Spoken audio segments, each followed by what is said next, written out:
4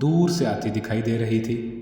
ہم جس جگہ سے جنگ کو دیکھ رہے تھے، ایک زمانے میں لوگ توپ دروازے سے اسی طرح جنگ کو دیکھا کرتے تھے۔ شہر کی دیوار کے اوپر کھڑے ہو کے دشمن اتنا ہی دور نظر آتا تھا۔ اوپر نظر اٹھائی تو چھت کسی الٹے لٹو کی طرح گولائی میں بنی تھی اور اس پہ آسمان پینٹ کیا گیا تھا، کہیں سے نیلا، کہیں سے جنگی آگ کے باعث نارنجی۔ اللہ اللہ، میں ریلنگ پہ آگے بڑھنے لگی۔ وہ میدان جنگ تھا، ہر طرف سے دشمن آ رہا تھا۔ کہیں ہماری فوج یعنی ترک فوج کے مجاہد گھوڑوں پہ ان کے طرف لپکتے دکھائی دے رہے تھے، کہیں توپ چل رہی تھی۔ کیا منظر کشی تھی، کیا پینٹنگ تھی! اور پیچھے جنگی موسیقی تھی، توپ کے گولوں کی آوازیں، انسانوں کی چنگھاڑ۔ اللہ اللہ، استنبول کتنے ہی سیاح جاتے ہیں، لیکن اس پینوراما میوزیم کے بارے میں سیاحوں کو علم ہی نہیں۔ وہاں موجود 99% لوگ خالص ترک تھے، ہم شاید واحد سیاح تھے۔ یہ ترکوں کا قومی ورثہ تھا، وہ حب الوطنی میں اس کو دیکھنے آتے تھے۔ میں نے بہرحال پہلی دفعہ کوئی پینوراما میوزیم دیکھا تھا، اور مجھے یقین ہے دنیا میں جتنے بھی پینوراما میوزیم ہوں گے وہ استنبول کے اس میوزیم جیسے نہیں ہو سکتے۔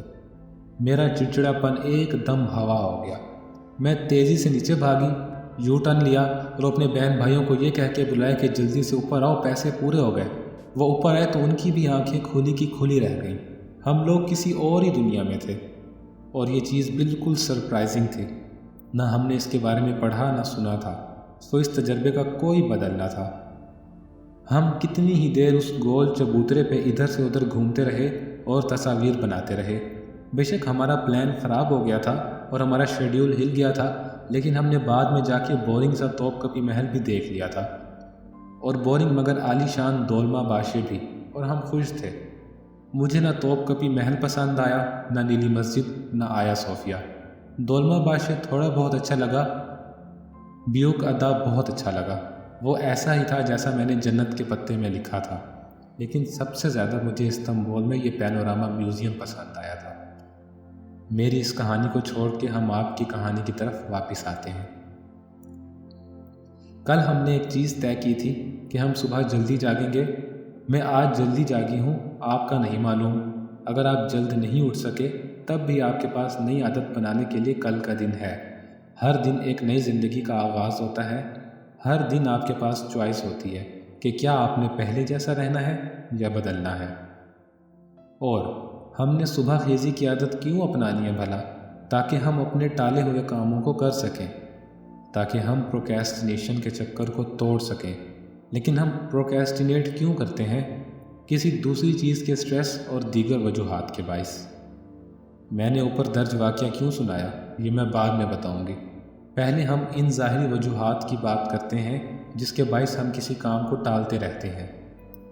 پروکریسٹینیشن بعض دفعہ سستی سے جنم لیتی ہے۔ اس کا حل خود کو اس کام پہ مجبور کرنا ہوتا ہے، جیسے ایگزام کے لیے پڑھائی کرنا یا کسی ڈیڈ لائن کے قریب آنے پہ خود سے زبردستی کام کروانا۔ ہمیں زبردستی اس لیے کرنی پڑتی ہے کیونکہ ہم نے وقت پہ کام نہیں کیا ہوتا، اور ہم وقت پہ کام اس لیے نہیں کرتے کہ ہمارا دل نہیں چاہ رہا تھا۔ کسی کام کو کرنے کا دل کب نہیں چاہتا؟ جب ہم یہ بھول جاتے ہیں کہ ہم کام کر کیوں رہے تھے۔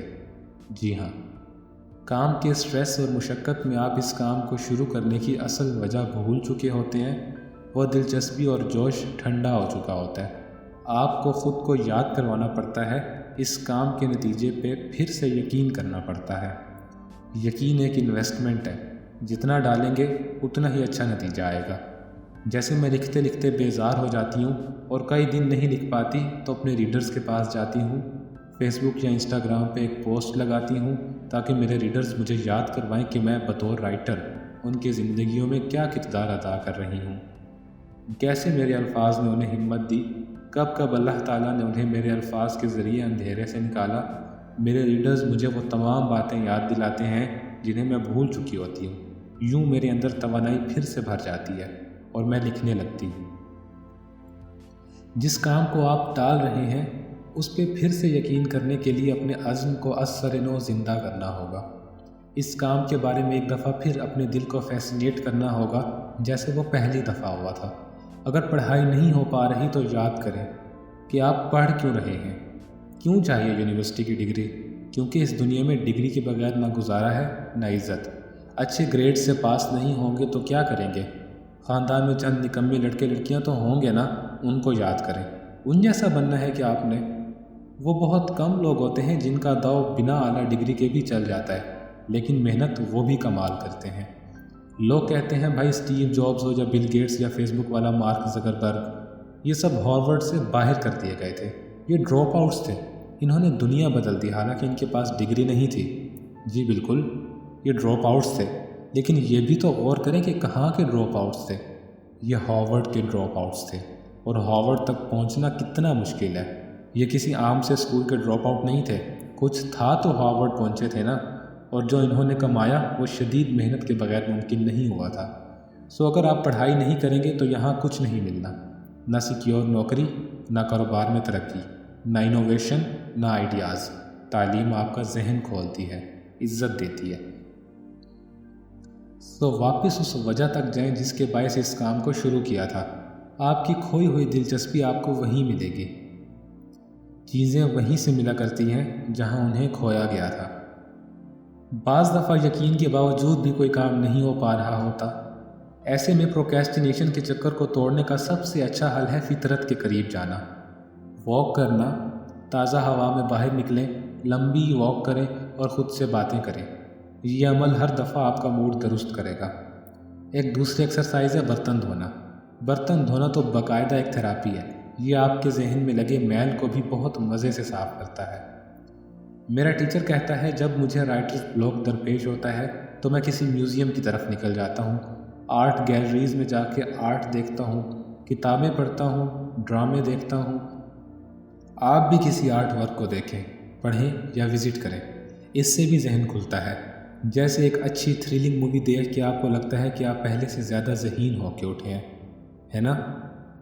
ایک اور کام جو بہت فائدہ دیتا ہے وہ اپنے کریٹیو بلاک سے سمجھوتا کرنا اور جرنل لکھنا ہے، یعنی کہ ڈائری لکھنا، اور کوئی لمبی چوڑی دکھ کی داستان نہیں لکھنی۔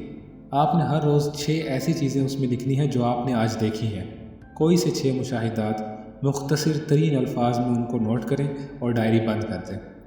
یہ ایکسرسائز آپ کا ذہن کھولے گی۔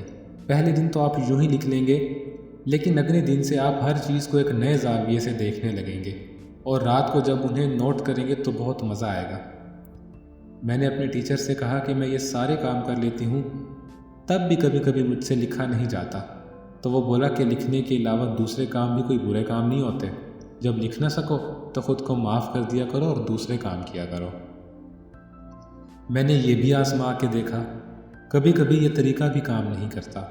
تخلیقی کام، دل سے کرنے والے کاموں کا مسئلہ یہ ہوتا ہے کہ یہ زور زبردستی نہیں ہوتے۔ یہ ایک میپل کے درخت کی طرح ہیں جس کے اندر سے رس نکلنے کے انتظار میں آپ پیالہ لیے کھڑے ہیں، رس آہستہ آہستہ نکلے گا۔ آپ درخت پہ چیخیں چلائیں، اس کو برا بھلا کہیں یا خود کو کوستے ہوئے بلک بلک کے روئیں، رس نکلنے کے عمل میں تیزی نہیں آئے گی، وہ آہستہ آہستہ اپنی رفتار سے ہی نکلے گا۔ ذہن بھی میپل کا درخت ہے، اسے کلہاڑا لے کر ذبح کرنے سے سونے کے سارے انڈے ایک ساتھ نہیں مل جائیں گے۔ اس کے اندر سے خزانوں کو باہر آنے میں وقت لگتا ہے۔ ہر چیز اپنے وقت پہ ہوتی ہے، اس لیے کبھی کبھی اپنے ذہنی بلاک کو خاموشی سے گزار لیا کریں، خود پہ غصہ ہوئے بغیر، خود کو برا بھلا کہے بغیر۔ لیکن میں ایسا نہیں کر سکتی۔ میرا ایک پلان ہوتا ہے کہ بھائی مجھے اتنے وقت میں اتنا لکھنا ہے تو لکھنا ہے، میں نے یہ کام کرنا ہے ابھی تو کرنا ہے۔ یہ کیوں نہیں ہو رہا؟ میری مرضی کے مطابق چیزیں کیوں نہیں ہو رہی؟ اف میں کیا کروں؟ غلطی کہاں ہوئی؟ ہم نے غلط بس کیوں پکڑی؟ اب میں یو ٹرن کہاں سے لوں؟ میں گلاتا سے دائیں کی بجائے بائیں جانب کہاں آ گئی ہوں؟ میں اس نقلی میدان جنگ میں کیوں کھڑی ہوں؟ میں واپس اپنے پلان پہ جانا چاہتی ہوں، مجھے یہ ایڈونچر نہیں کرنا۔ پتہ ہے کیا؟ میں نے جب قرآن پڑھنا شروع کیا تھا، قریباً آج سے 10 برس پہلے، یعنی ترجمے سے قرآن پڑھا تھا، سمجھ کے، وہ قصہ بھی کبھی سناؤں گی، تو میں اگلے کئی سال تک بہت ہی زیادہ پر یقین ہو گئی تھی۔ یعنی میرا اللہ تعالیٰ اور دعا پہ اتنا ایمان تھا کہ حد نہیں۔ میرا تب خیال تھا کہ دعا ہی سب کچھ ہے، خود میں ہاتھ پیر نہ بھی ہلاؤں تب بھی ٹھیک ہے۔ پھر ایک وقت آیا جب مجھے احساس ہوا کہ کوشش ہی سب کچھ ہے۔ آپ نے اگر میری کتابیں پڑھی ہیں تو آپ کو لگتا ہوگا کہ میرے اندر یقین بہت زیادہ ہے، مگر ایسا نہیں ہے۔ میری زندگی میں تقریباً 2 سے 3 برس کا ایک ایسا عرصہ آیا جب میرے ساتھ معاملہ بالکل الٹ ہو گیا۔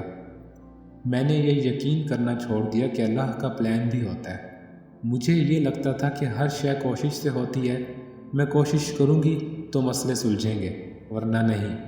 میں کوشش نہیں کروں گی اور بیٹھی رہوں گی تو کچھ بھی درست نہیں ہوگا۔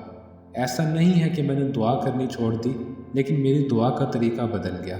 میں دعا اس طرح کیا کرتی تھی کہ اللہ تعالیٰ، میں نے اس کام میں اتنی محنت اور کوشش ڈال دی ہے، اب اس کو فلاں اور فلاں لیول تک آپ نے لے کر جانا ہے۔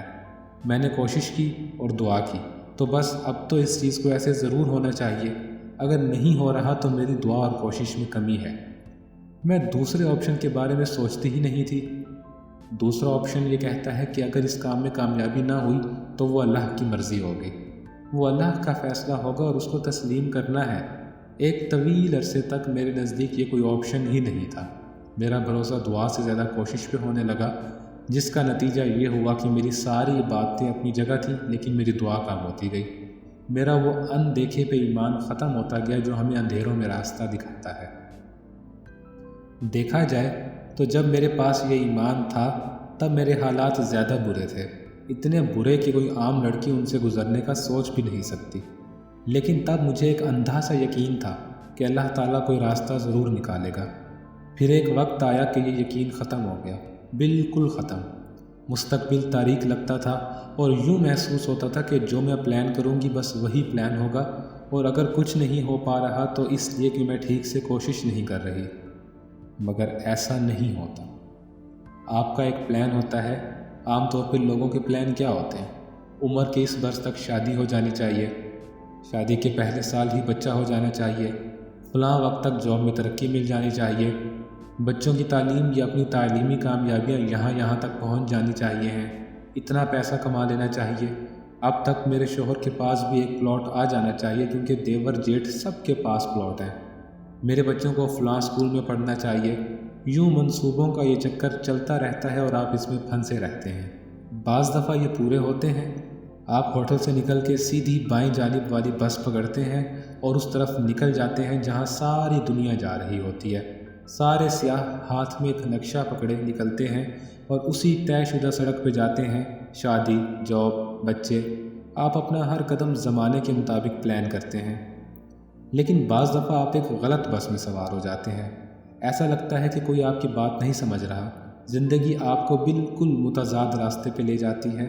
آپ کو لگتا ہے آپ بھٹک رہے ہیں، چونکہ آپ کی فلاں خواہش پوری نہیں ہوئی اس لیے آپ کی زندگی بیکار ہے۔ اس کا نہ مقصد ہے نہ ان مسائل سے نکلنے کا کوئی راستہ۔ آپ کو اس وقت کسی اور جگہ پہ ہونا چاہیے تھا۔ آپ کو اس وقت تک شادی کر کے اپنے گھر میں سیٹل ہو جانا چاہیے تھا، جاب میں ترقی مل جانی چاہیے تھی، لیکن ایسا نہیں ہوا۔ آپ ابھی تک تنہا ہیں یا ایک ہی مقام پہ پھنسے ہوئے ہیں۔ کیا کبھی کبھی آپ کو لگتا ہے کہ آپ کیا کر رہے ہیں اپنی زندگی کے ساتھ؟ جیسے آپ کسی بس میں بیٹھے ہوں اور کسی یو ٹرن کے انتظار میں چلتے جا رہے ہوں۔ صبح اٹھتے ہیں، کھاتے پیتے ہیں، باتیں کرتے ہیں، کام کرتے ہیں اور سو جاتے ہیں۔ ہر روز اٹھ کے ہر رات کا انتظار کرتے ہیں۔ زندگی بس آپ کو گزارے جا رہی ہے اور آپ اپنی شدید کوشش اور فرسٹریشن کے باوجود اس چکر کو توڑ نہیں پا رہے۔ کیسے نکلیں اس سے باہر؟ آپ کو کسی اور مقام پہ ہونا چاہیے تھا اس وقت۔ پھر آپ سوچتے ہیں غلطی کہاں ہوئی؟ ہاں، بس اسٹاپ پہ فلاں دوست سے راستہ پوچھا تھا، اس نے یا ماں باپ نے یا کسی دوسرے انسان نے غلط راستہ دکھا دیا اور آپ نے غلط بس پکڑ لی۔ بس نے آپ کو پھنسایا ہے، فلاں شخص اور فلاں فیصلے نے آپ کو پھنسایا ہے۔ پھر آپ سوچتے ہیں کہ بس اب اس غلطی کو فکس کرنا ہے، لیکن آپ کے ارد گرد کوئی آپ کی حالت سمجھ ہی نہیں رہا۔ یو ٹرن لینے کا وقت بھی نکل چکا ہے۔ آپ میں اتنی قوت نہیں کہ اکیلے اس درست راستے پہ چل نکلے جہاں آپ کو جانا تھا، جہاں سب جا رہے تھے۔ لیکن کیا وہ راستہ واقعی درست تھا؟ کیا وہ بس واقعی غلط تھی؟ لیکن وہ جو قول ہے کہ تمہیں کیسے معلوم اگر تمہاری زندگی اوپر سے نیچے تک الٹ جائے تو وہ پہلے سے زیادہ خوبصورت نہیں ہو جائے گی؟ آپ کو کیسے معلوم کہ وہ راستہ جس پہ قدرت نے آپ کو ڈال دیا ہے، جو آپ کے پلان میں شامل نہ تھا، وہ غلط ہے؟ مانا کہ آپ وہی کرنا چاہ رہے تھے جو آپ کی عمر کے دوسرے لوگ کرتے ہیں، وقت پہ شادی، بچے، پیسے کمانا، تعلیمی کامیابی۔ مانا کہ آپ تو کبھی پہلے سے ہی جانا چاہتے تھے جہاں سارے سیاح جاتے ہیں، وہ اسی کا خواب دیکھ کے اس سفر پہ نکلتے ہیں۔ ترکی جانے لگو تو ہر نقشے یا ٹورسٹ گائیڈ بک پہ نیلی مسجد یا آیا صوفیہ وغیرہ کی ہی تصاویر ہوتی ہیں۔ انہی جگہوں کو دیکھنے سارے سیاح وہاں جاتے ہیں جن کو انہوں نے تصاویر میں دیکھ رکھا ہوتا ہے، اور وہ جگہیں سیاحوں کو حیران یا مسحور نہیں کرتی۔ وہ تصاویر سے چھوٹی ہیں، وہاں کوئی سرپرائز نہیں، وہاں آپ روبوٹ کی طرح تصاویر کھنچواتے ہیں، گھومتے پھرتے ہیں اور واپس آ جاتے ہیں۔ مانا کہ آپ وہی کرنا چاہتے تھے جو سب کرتے ہیں، لیکن جس چیز کو آپ ایک غلط فیصلہ، ایک عجیب موڑ، ایک غیر متوقع صورتحال سمجھتے ہیں، دراصل وہ ایک ایسی بس ہے جس میں قدرت نے آپ کو سوار کر دیا ہے۔ آپ کے ساتھ اگر ایسا کوئی واقعہ ہوا ہے جو دوسروں کے ساتھ نہیں ہوتا تو وہ کوئی بری چیز نہیں تھی۔ دراصل قدرت آپ کو ایک منفرد منظر میں لے آئی تھی، ایک پینٹ شدہ جنگ کے پینوراما میں۔ یہ وہ تجربہ ہے جو ہر ایک نہیں کرتا، یہ وہ منظر ہے جو ہر ایک نہیں دیکھتا۔ اپنی زندگی کی کہانی کو ہی دیکھ لیں، آپ کے ساتھ جو ہوا وہ ہر ایک کے ساتھ نہیں ہوتا۔ اپنے کسی غم اور تکلیف میں آپ نے یہ ضرور سوچا ہوگا کہ دوسروں کے ساتھ تو یہ نہیں ہوتا، دوسرے لوگوں کے لیے راستے اتنے مشکل نہیں ہوتے۔ یہی تو ساری بات ہے۔ آپ کے ساتھ جو مختلف ہوا ہے بظاہر وہ بہت چڑچڑا کر دینے والا ہے، لیکن وہ ہر ایک کے ساتھ نہیں ہوتا۔ دوسرے تو بنے بنائے راستے پہ چل رہے ہیں، آپ نے ایک مختلف بس لی تھی۔ وہ بس غلط نہیں تھی، وہ صرف مختلف تھی۔ وہ آپ کو ایک ایسے اسٹاپ پہ اتار کے چلی گئی ہے جہاں آپ اپنی منزل سے کافی دور آ گئے ہیں۔ آپ کے پاس یہاں چند آپشن ہیں۔ آپ آج بھی چاہیں تو متعین کردہ راستے پہ جا سکتے ہیں، پیسے ہیں جیب میں، ٹیکسی تو چاہیں تو ٹیکسی پکڑیں اور چلے جائیں، یا پھر آپ اسی جگہ کو ایکسپلور کر سکتے ہیں۔ اس راستے پہ چل کے دیکھیں تو صحیح کہ اللہ تعالیٰ آپ کو وہاں کیوں لایا ہے۔ وہاں ایسا کیا ہے جو اللہ آپ کو دکھانا چاہتا ہے، ایسا کیا سبق ہے جو اللہ آپ کو سکھانا چاہتا ہے۔ نئے راستے پہ خود کو ایڈجسٹ کرتے وقت بھی آپ کو مشکل پیش آئے گی، آپ کو عادت نہیں ہے نا اس کی۔ آپ کے پاس یہاں بھی دو آپشن ہیں، یا میری طرح چڑچڑے ہو کے برے برے منہ بنا کے اس جگہ کو ایکسپلور کریں، یا بھائی کی طرح خوش دلی اور دلچسپی سے ایک ایک چیز کو دیکھیں۔ میں نے آپ کو بتایا نا کہ میں نے ایک لمبا عرصہ دعا پہ یقین کرنا چھوڑ دیا تھا۔ دعا پہ یقین یہ کہتا ہے کہ اگر وہ قبول نہیں ہو رہی تو یہ اللہ کا فیصلہ ہے۔ میں نے یہ ماننا چھوڑ دیا تھا، مجھے لگتا تھا کہ ساری کوشش انسان خود کرتا ہے، ہم اپنی زندگی خود بگاڑتے ہیں، خود سنوارتے ہیں۔ اللہ ہماری مدد تب کرتا ہے جب ہم اپنی مدد کرنا چاہیں، لیکن اگر میں اپنی مدد کرنے کی بھرپور کوشش کروں تب بھی میں کامیاب نہ ہوں تو میں شدید فرسٹریشن کا شکار ہوتی ہوں۔ مجھے لگتا تھا کہ میرے مسئلے میرے اندر ہیں، کمی میری کوشش میں ہے۔ میں دعا کرتی تھی تو اس طرح کہ اللہ تعالیٰ بس میرا پیر ٹھیک کر دے تاکہ میں عمرہ کر لوں۔ میرا خیال تھا کہ میری دعا بھی میری کوشش ہے اور ہر چیز ویسے ہی ہو جیسے میں نے پلان کی ہے۔ پھر میں نے زندگی سے سیکھا کہ نہیں، آپ جتنے پلان بنا لیں اللہ تعالیٰ کا پلان آپ کے لیے موجود ہے۔ اور پہلے یہ بات مجھے بہت فرسٹریٹ کرنے لگی، ایسا لگا کہ پھر ہماری کوشش کا کیا فائدہ۔ پھر میری سمجھ میں آیا کہ دونوں چیزیں برابر کرنی ہیں، کوشش بھی اور دعا بھی، لیکن ناکامی کو ہمیشہ ذہن میں رکھنا ہے، کامیابی کے لیے بھی تیار رہنا ہے۔ اور یہ خیال شروع میں اچھا نہیں لگتا، میں کوشش کروں، دعا کروں، تب بھی کچھ نہ ہو تو اگلی دفعہ کوشش اور دعا میں سے کسی ایک چیز میں کمی ہونے لگتی ہے۔ اب میں نے یہ توازن کچھ سیکھ لیا ہے، لیکن پھر بھی مجھے بہت عرصہ لگا کہ اللہ تعالیٰ کی مرضی کے آگے سر جھکانے میں۔ بعض دفعہ آپ سے کوئی کام نہیں ہو رہا ہوتا۔ پروکریسٹینیشن ہم انہی کاموں پہ کرتے ہیں جو عموماً ہمارے کسی پروجیکٹ یا پڑھائی کا حصہ ہوتے ہیں۔ بعض دفعہ آپ ایک چکر میں پھنسے ہوتے ہیں، کام نہیں ہو رہا اور آپ اس حصار کو توڑ کے باہر بھی نہیں نکل سکتے۔ اگر رائٹر ہے تو وہ لکھ نہیں پا رہی، ریڈر ہے تو پڑھ نہیں پا رہی، اسٹوڈنٹ ہے تو کتاب اٹھائی نہیں جا رہی، جاب والے ہیں تو پروجیکٹ نہیں بن رہا، پریزنٹیشن تیار نہیں ہو رہی، ہاؤس وائف ہیں تو گھر کے بہت سے ادھورے کام جمع ہوتے جا رہے ہیں مگر کرنے کی ہمت نہیں ہے۔ ایسے میں آپ نے یہ دیکھنا ہے کہ اگر مجھ سے ایک کام نہیں ہو رہا، اگر میری بس ایک مختلف سمت میں چل پڑی ہے، تو بجائے اس کے کہ میں چڑچڑا اور بیزار ہو جاؤں اور اس بوجھ کو سر پہ سوار کر لوں، کیوں نہ میں یہ دیکھوں کہ یہ بس مجھے لے کر کہاں جا رہی ہے۔ کیوں نہ میں یہ دیکھوں کہ کون سا کام ہے جو میں ابھی بھی کر سکتا ہوں، کیا کام ہے جو مجھ سے ہو رہا ہے۔ ایک دم سے آپ کو محسوس ہوگا کہ کسی دوسرے کام کو کرنے کا آپ کا دل بہت چاہ رہا ہے، تو کر لیں اس کو۔